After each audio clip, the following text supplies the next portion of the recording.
Hi, everyone. Welcome to our new lifelong learning session. Today, we've got the privilege of having with us Leonard Turton. So who is Leonard? Leonard has been involved in democratic education for decades, founding a democratic day school, in 1971. He's taught in various settings, integrated democratic methods into inner city classrooms, and played a key role in UDEC, which is European Democratic Education Community. Now based in Spain, he continues to promote democratic education through writing and consulting with Summerhill Democratics. Hi, Leonard. Hi, and 12 years at Summerhill School. Thank you. Hello.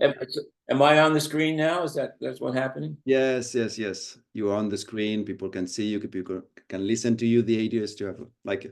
Well, I'm going to be very informal. So we'll see what happens with this. That's what it is, an informal conversation. So, first, thank you very much for joining us, Leonard. To start with, perhaps could you just provide us with a brief overview of what democratic education entails? Okay. Well, I have a definition which I made up, which I think is okay. And if you have a student then in a school, basically it's free choice of action in an appropriate habitat in democratic community. So, which of course doesn't mean anything to anyone unless you pull that apart. So free choice of action means at some point in the school day, or if it's a boarding school, some point in the boarding school, the children can freely choose what they want to do and basically how they want to act, I suppose. And in democratic education, and democratic community means it's a democratically based situation or environment where some of the time there are discussions and the students get to exchange ideas, solve problems, and make rules. And the community is that you have a sense of community. And these two things, the democratic meeting and the sense of community, they balance off the free choice. In other words, you've got your individual and you got your individual in a society, basically speaking.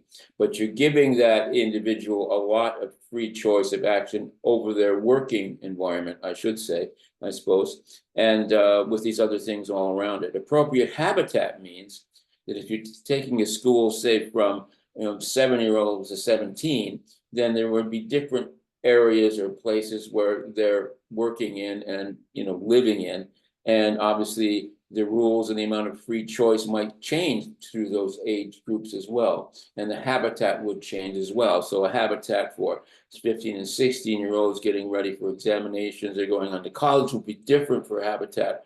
So a project-based free choice of activity for, say, 9 to 13-year-olds. And, for instance, if you were trying to do this in a state school and you have a state school classroom and you say, okay, now we're going to have freedom. Well, they got no place to go and nothing to do. So it isn't going to work, right? So you need appropriate habitat for each stage. And you need, probably areas for being alone, activity, making noise, being quiet, all those kinds of things. So it's quite a complicated thing. It's an artificial construction. People think that democratic schools or free school is like let children be some kind of natural state or something like that. It's just not the case. It's an artificial construction. The adults make the school, they create the school, they decide how much free action, they decide what the curriculum is, they decide what the habitats are, and so each school is a bit different. The original one was Summerhill School, started by A.S. Neal in England in 1921, and it's a boarding school, small boarding school, international. And when I started my school in the 70s, I based it on that. There are now many different versions of democratic free schools. And last thing I'd say is, right now is free is really important. The free comes first.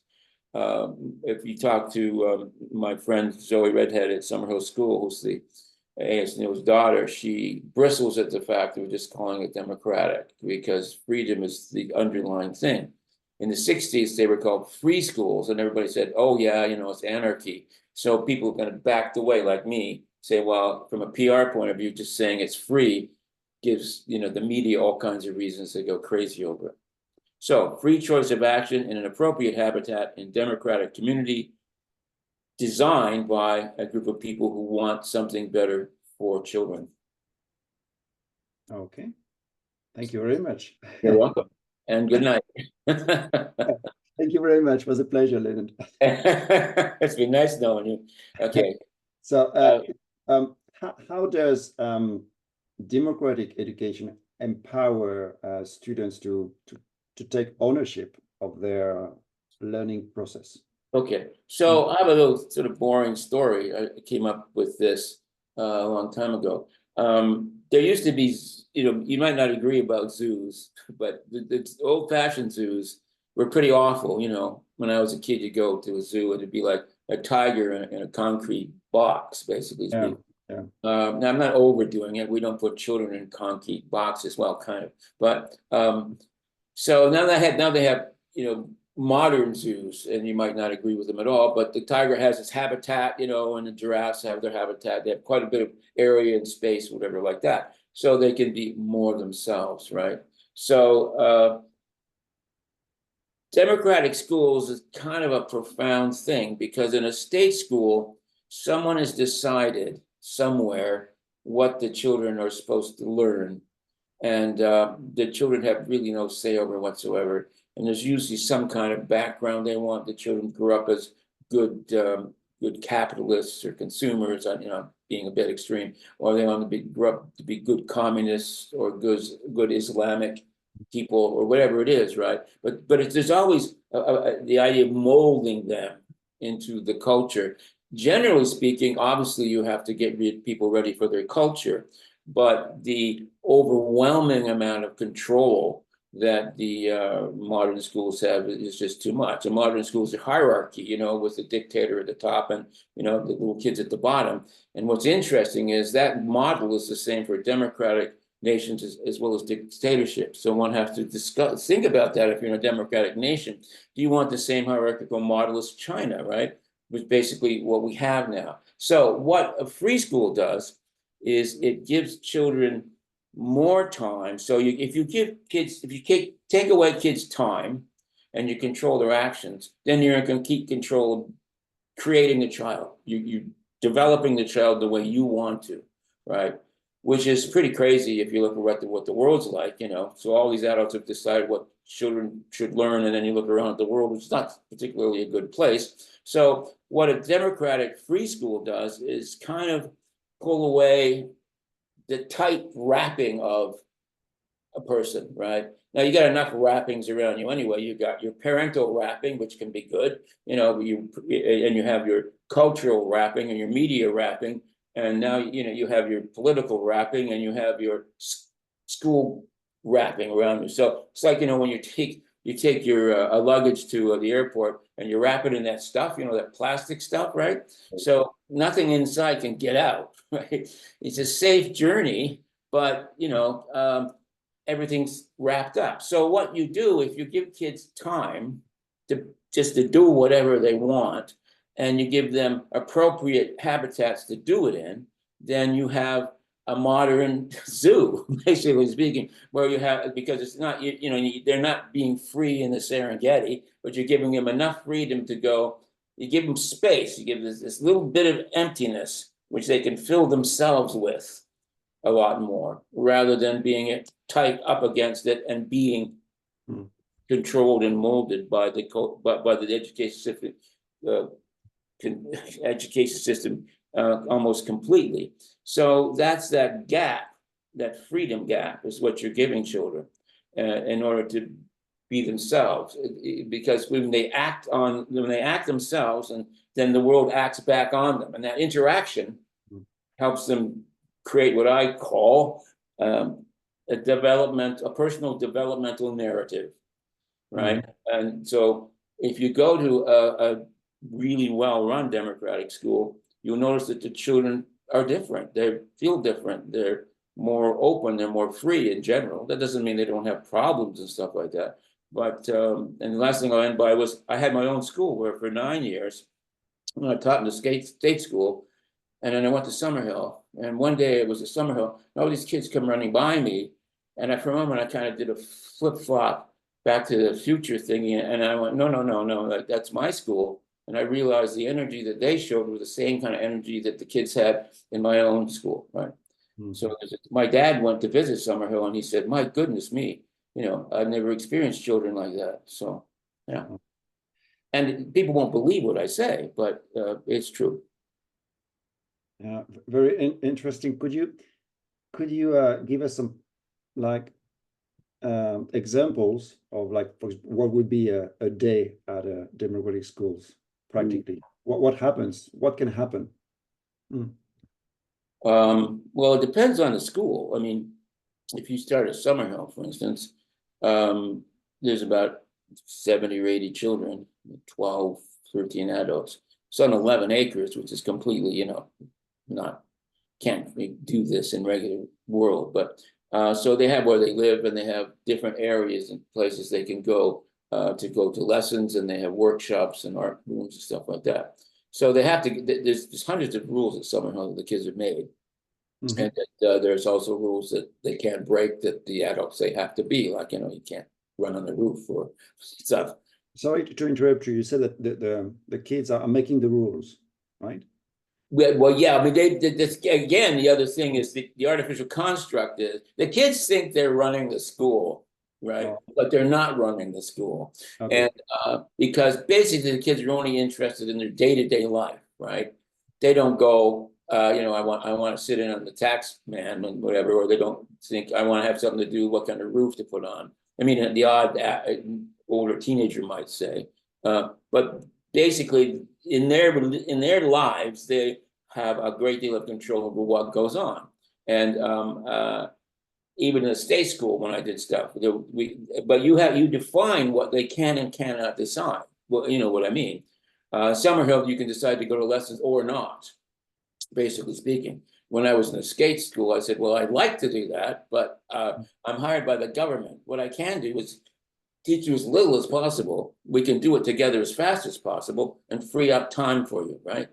And in my day school, for instance, I was worried about that, because if you're ideologically driven as an adult, and you don't really care about the children, you might make something that'll collapse in a year, and all the kids have to go back to state schools, but after doing nothing. So you have to take some responsibility. So we decided, this is in the 70s, what do they need to know? What is it they need to know? And I went to the Department of Education, and there was a guy. He said, look, I'm going to tell you something, but it's off the record. He said, don't go to the newspapers. He said, they need to be literate.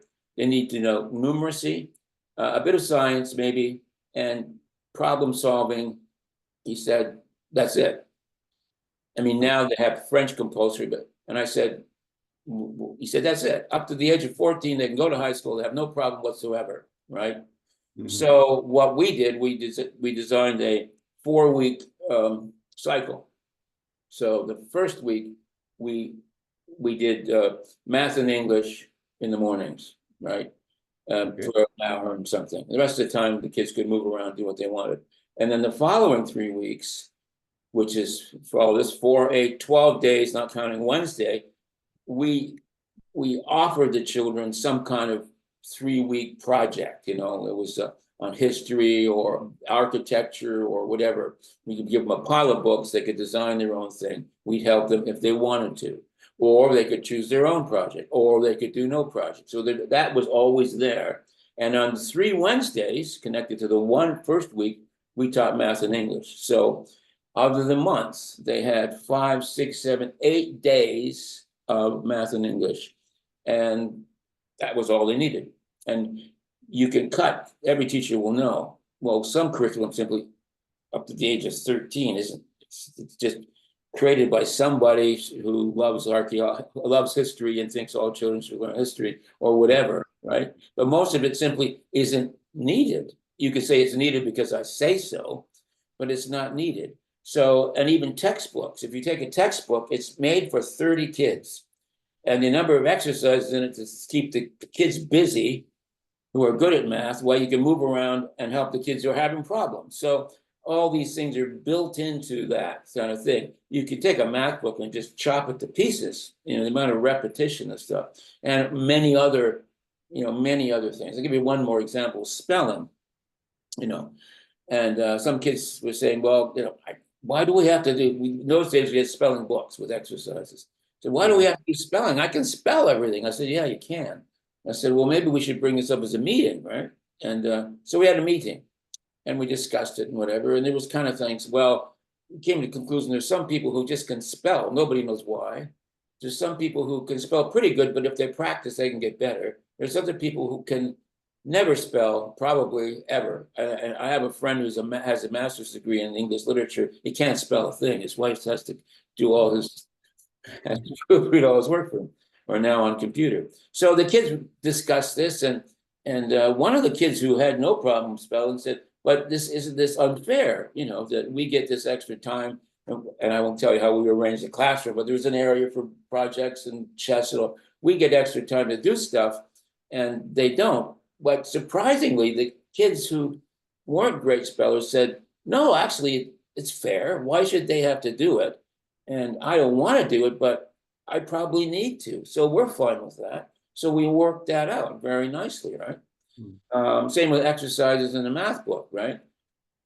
I said, well, how many exercises do you think you need to do? And someone said, well, I don't need to do any. I know it right away. So what I would do was say, okay, if you think you need to do some, do these two. If you need to do a whole lot, do these two. And then when we have a quiz at the end of the month, and if you say you don't need to do any and you get 0, well, we'll have a discussion about it. So that, that kind of thing. But you need for that, you need a state school curriculum that will allow that, and you need a principal and a superintendent will let you do that, which is a whole other thing, playing politics within the state school system, which is not what we're into right now. Okay. I don't know whether I answered your question, but that's to this and other questions. Here, so there is definitely a space for the kids to choose, and also to play. Well, yeah, I mean, if they choose to play, again, little kids, I call it deep play. You don't know what the hell they're doing, but they're doing something. We had this outdoor chess set at Summerhill, with the big chess pieces, and there's a bunch of kids were around there. They were like 7 or whatever, 8.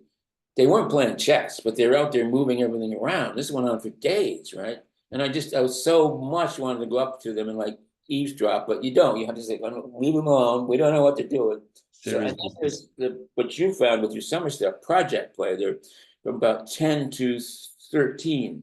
They like to do and create and run things and organize things. And then the older kids, basically teenagers, just sit around, they chat, they mess about and stuff like that. Then we get on some kind of, thing about some issue or something like that. But they again trying to get concerned about the next steps of, going on to college and stuff. So it changes by the age group. Yeah, and by deep play, they also learn skills for life, and they learn to absolutely. Deal with emotions and impulses, because in deep play, it's not like you all have to play this game. If at some point, for example, I want to quit, I can quit. Yeah. So you want to make sure that I don't quit. And with the project stuff, the Summerhill classroom was sort of a loop. There was a big activity area with all kinds of materials and stuff. Then there was a kind of computer area. There was a small teaching area, and then there was kind of a library and stuff like that. So the kids will work in the project room a lot, and they would help one another a lot, and they'd invent their own projects. Once a week, I would do something they wanted to do with me, but they would invent their own stuff. What was there, right? And sometimes they'd start and they wouldn't finish, but then how often have I started a model and not finished it? And sometimes they get stuck, right? And there's a lot of planning involved in a kind of project. You want to build a little wooden house, all that kind of stuff, It's like the idea, what do you need, what the materials you need. So there's all kinds of underneath foundation learning skills. Do you finish it? If you get stuck, how do you overcome it? And you can find out in a building project space kids who are afraid because they want to try something and they get stuck, and you can move in and sort of give them help. But it's not mathematics, it's not timetables, it's a real life thing.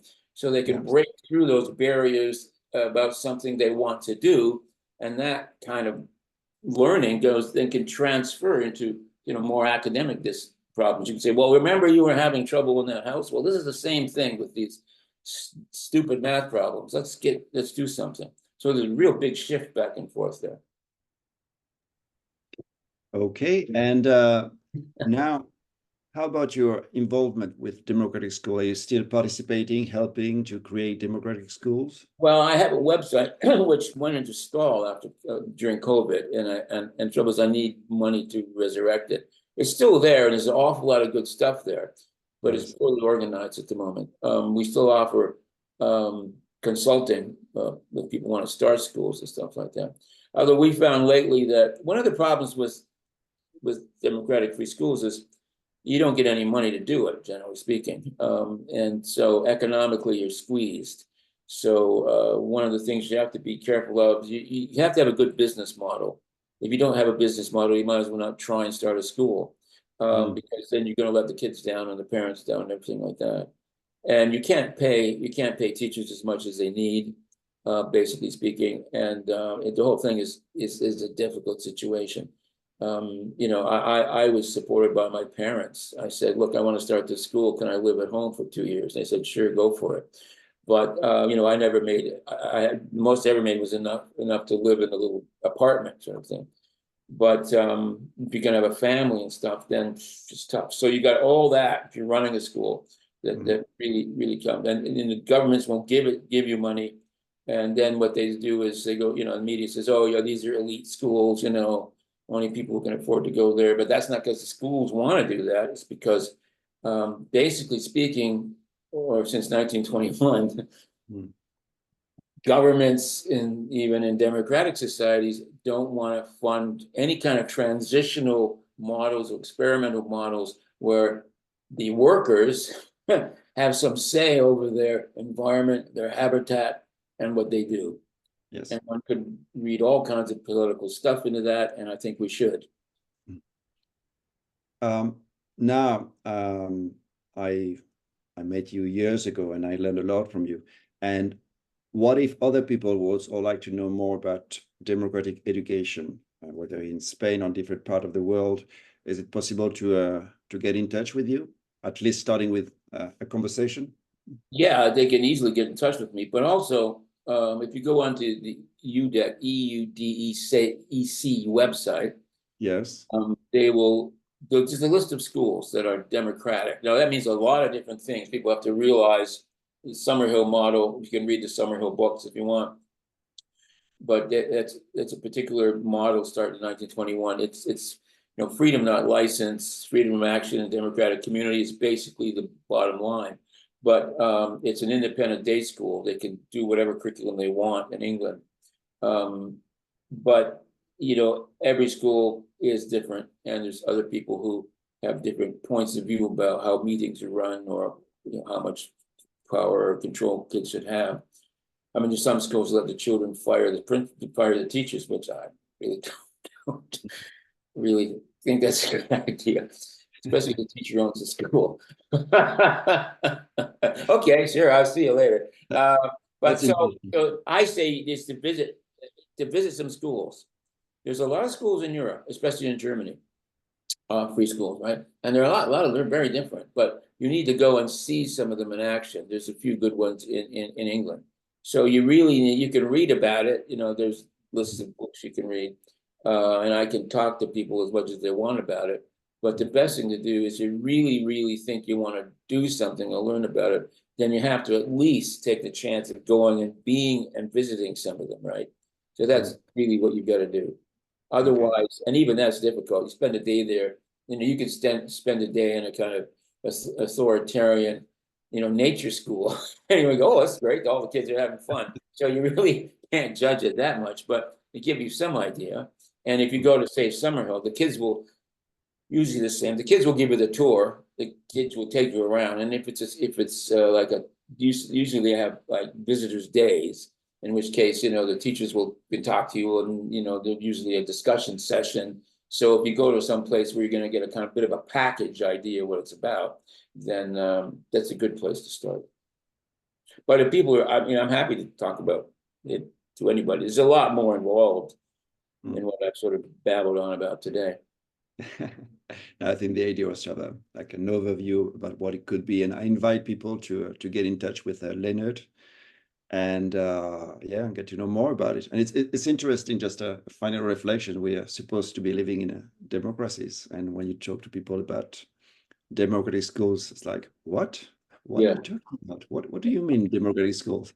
And if you say democratic free schools, it's like if you just don't use the word like anarchist. I mean, in London, anarchists are very proud people, right? And the real philosophy of anarchism it's very long and whatever. And they have this annual conference in London someplace, and all the anarchists get together. They all have little wooden tables, and they're all handing out leaflets and all very proud of themselves. But unless I get rid of the word anarchy, nobody's gonna really take them seriously, because it's all fear-based stuff. And free is another word, right?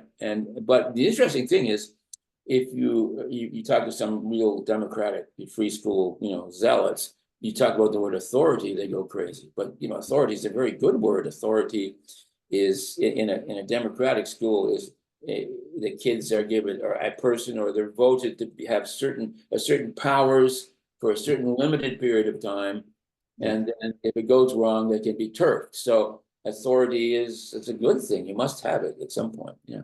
Shared authority. Yeah. So, well, Leonard, thank you very much for your time and for your invitation. So we'll leave somewhere your email flash address. the email on the screen. Yeah. Somewhere we'll put your email address, your phone number. People can call you day and night. No, they can't call me. No. They can't knock on my door. I don't answer. But yeah, I mean, if they want to email me, and that's fine. They can email me and list some things, and then if they want to Zoom kind of thing, right? So if people want to discuss things like we are, I just kind of like an email with a few things, giving them some background. Another thing we have is we have some questionnaires. We so you want to start a school, so you're a teacher and want to start a school, so you have a building and want to start a school, so you have money and you want to start a school. So we can send people. I can send people those PDFs. Give you a list of things that you probably should start to think about. If you're buying a building, for instance, what should you have in mind? Or if you're a teacher and wants to start a school. The last thing I'll say is my idea of starting a school is best if teachers start it, and the teachers say. I get together, one or two teachers or three teachers, and they say, this is what the school is going to be, and we can, when I had a school, I incorporated it, and the parents were also involved, but it's much more difficult to get a group of parents together. They're not quite sure, about the teaching, and parents come and go, and parents have all these different points of view. So for a startup school, that's much more difficult than if a couple of teachers started. Thank you for the piece of advice. Okay. Right, Leonard, thank you very much again for your time, and looking forward to our next conversation. Okay. Have a great day. See you. Bye-bye. Thank you. Bye-bye.